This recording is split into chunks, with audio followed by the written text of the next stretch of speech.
Hello, hello, hello, gays, theys, and everyone who knows masculinity is not stored in the arse.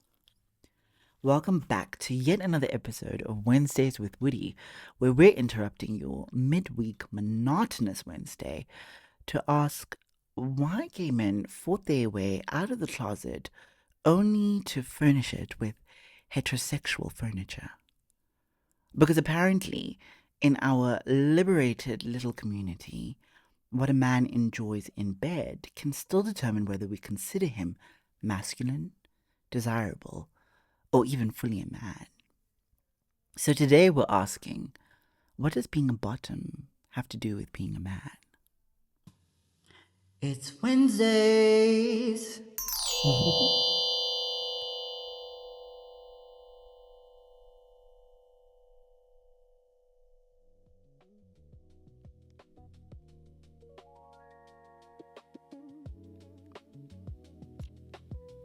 I saw something on Instagram this week that made me laugh. It was one of those what I eat in a day posts. You know the ones.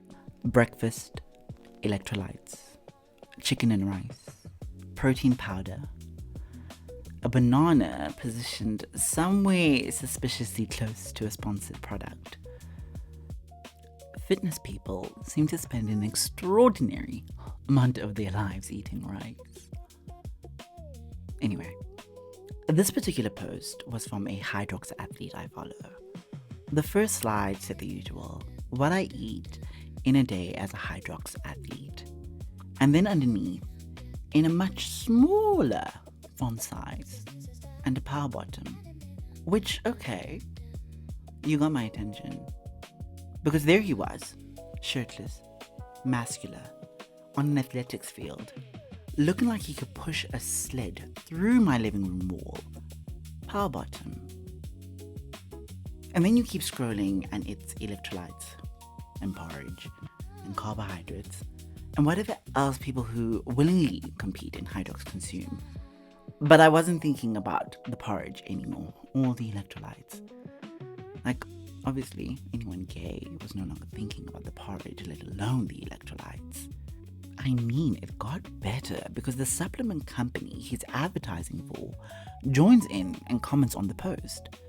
At which point, our Hydrox athlete responds with a bottom joke. And suddenly, I'm sitting there thinking, are we here? Is this where we are now?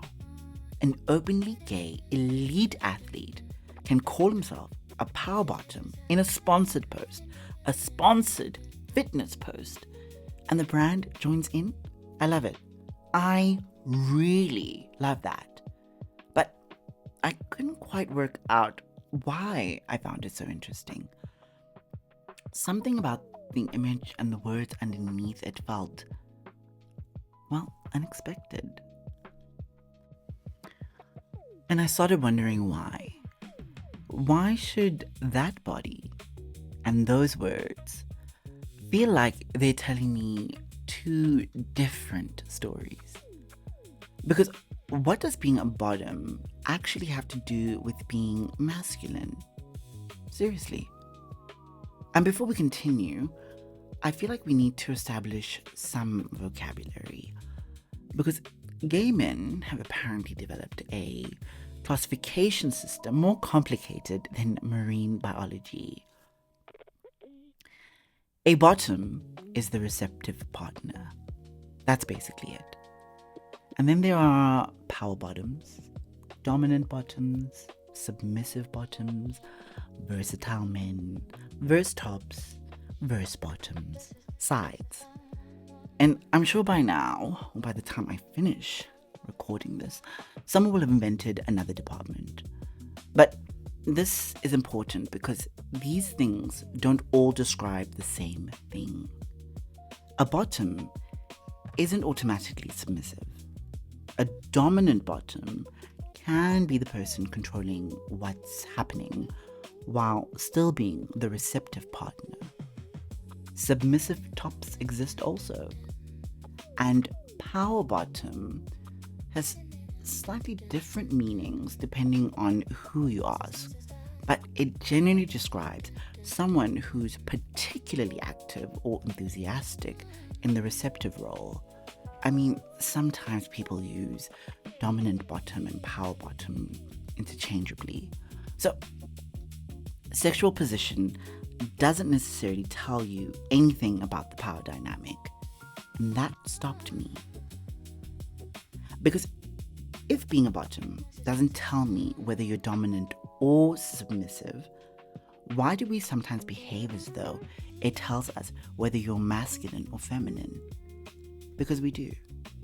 Maybe not everyone, maybe not consciously, but come on, we've all heard it. You see two gay men together and somebody wants to know who's the top, who's the man, who's the masculine. Or someone has a certain voice or mannerisms and people assume he's the bottom. And somehow that question isn't always just about sex. It's trying to solve something. Who's the masculine one? Who's the feminine one? Who's the dominant one? Who's the woman? And there it is. The woman. That's where this got uncomfortable for me. Because I started wondering whether some of our ideas about bottoming have very little to do with gay sex and quite a lot to do with what we've been taught about women. Now, I want to be careful here because there is a very easy version of this conversation where we say gay men who aren't attracted to feminine men are misogynists. And I don't think that's fair. I'm gay. I'm attracted to men. Masculinity can be part of what someone finds attractive about men. That's not necessarily hatred of women. Sexual attraction isn't a democracy. Nobody's standing in the bedroom with a clipboard making sure every demographic has received equal representation. And I don't think people should have to defend every single thing that turns them on. But not being attracted to something and believing that that thing is inferior are not the same thing. That's the distinction I keep coming back to. Because somewhere between preference and contempt, something happens. I tend to be attracted to masculine men. Okay. Feminine men aren't real men. That's something else. I prefer topping. Fine. Bottoms are less masculine. Why? That's a completely different claim. And apparently I'm not the only person who's wondered about this. I went looking. There are researchers who have actually studied how gay men think about tops and bottoms. One UK study found that tops are often perceived as more masculine and bottoms as more feminine. Another study of hundreds of gay men found pressure among gay men to appear masculine because masculinity could affect how desirable they felt to other men, other gay men. And then I found something else, even more specific. And I hope I get his name right. But sociologist Terrell Winder has actually studied what he calls bottom shaming among young gay black men. And his argument is fascinating. He found that calling someone a bottom could sometimes function as a way of questioning that man's masculinity. Not necessarily because anyone knew what that person actually did sexually. That's the mad part. Bottom could become an accusation, a way of saying, you're the feminine one. Therefore, I'm more masculine than you. And therefore, somehow, I'm above you. Winder argues that this doesn't just tell us something about attitudes towards gay men, it tells us something about the status we've given femininity itself. And there's the bit. Because if calling a man feminine is supposed to reduce his status, what exactly are we saying about femininity? That's the question I'm asking. And I'm not sure gay men invented this. Actually, I'm very sure we didn't. We grew up in the same world everyone else did. A world where boys are told not to cry. Don't throw like a girl. Don't sit like that. Don't talk like that. Don't be soft. Don't be weak. Don't be a sissy. Well, don't be gay. And it's interesting, isn't it? How often the punishment for failing masculinity is basically being moved closer to women. You're behaving like a girl. You're someone's bitch. You're the woman in the relationship. As if women, or woman, is not simply another gender, but a demotion. And then gay boys grow up. We come out. We find each other. We build these beautiful communities. We reject this enormous rule we've been given about who men are supposed to love. And yet, apparently, some of the furniture comes with us. Because maybe, I don't know, you can leave heterosexuality without leaving every idea heterosexual culture taught you about gender. And that, I really hadn't considered that before. Maybe coming out doesn't automatically deprogram you. Maybe you can be completely comfortable loving men and still carry around very old ideas about what men are supposed to be. Which brings me back to bottoms. Because think about how strange this is. We've taken a sexual position and given it a personality. You can apparently hear a bottom, see a bottom, recognize a bottom by the way he walks, his clothes, his friends, his Instagram, his gym routine, his skincare probably. Meanwhile, somewhere there is a man built like a refrigerator who hasn't topped since the Obama administration. We don't know. That's the point. Sexual position, power dynamics, gender expression, masculinity. We've taken 4 different things and bundled them together. And then we act surprised when actual human beings refuse to fit the packaging. A feminine man can be a top. A masculine man can be a bottom. A bottom can be dominant. A top can be submissive. A man can enjoy femininity without wanting to be a woman.